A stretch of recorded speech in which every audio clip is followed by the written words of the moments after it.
இன்றைக்கு மாநிலம் முழுக்க இந்து அன்னையர் முன்னணி சார்பில் இந்த ஆர்ப்பாட்டம் நடந்து கொண்டிருக்கிறது. இந்த ஆர்ப்பாட்டத்துக்கு கடைசி நொடியில் அனுமதி கொடுத்திருக்கிறாங்க.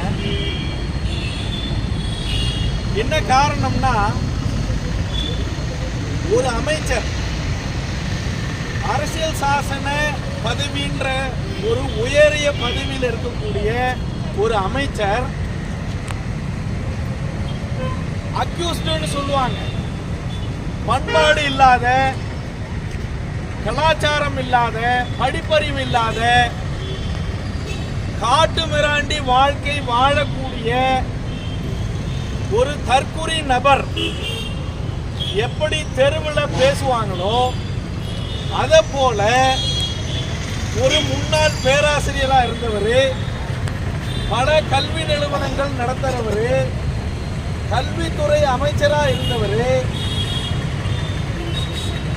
மூத்த முதியவர், அவர் வீட்டில் பிள்ளைங்களுக்கு கல்யாணம் பண்ணி பேரம்பேத்தியும் எடுத்துக்கிறார். இந்த மாதிரி சமுதாயத்தில் உயர் பதவியில் இருக்கக்கூடியவர், முதியவர், வீட்டுக்கு தலைவனா குடும்ப தலைவனா இருக்கக்கூடியவர்,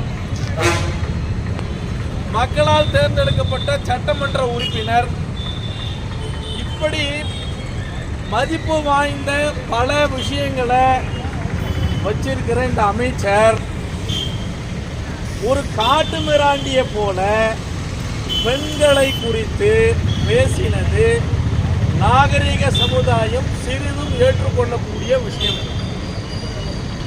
இதற்கடுத்து இவர் பேசினது பெண்களை இழிவா பேசினாருன்னா அதற்கு துணைக்கு எடுத்துக்கிறாரு.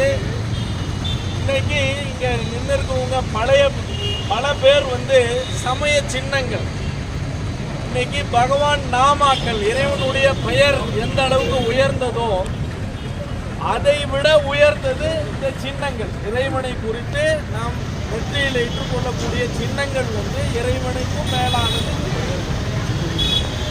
இந்த மத சின்னங்களை இழிவு செய்யற மாதிரி, கேவலப்படுத்துற மாதிரி, கேவலப்படுத்தி இழிவு செய்து பேசியிருக்கிறார்.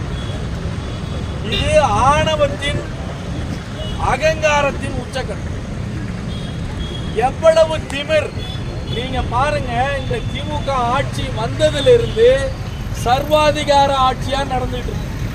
சர்வாதிகார போக்கு நாம ஆப்பிரிக்க நாடுகள்ல கேள்விப்பட்டோம்.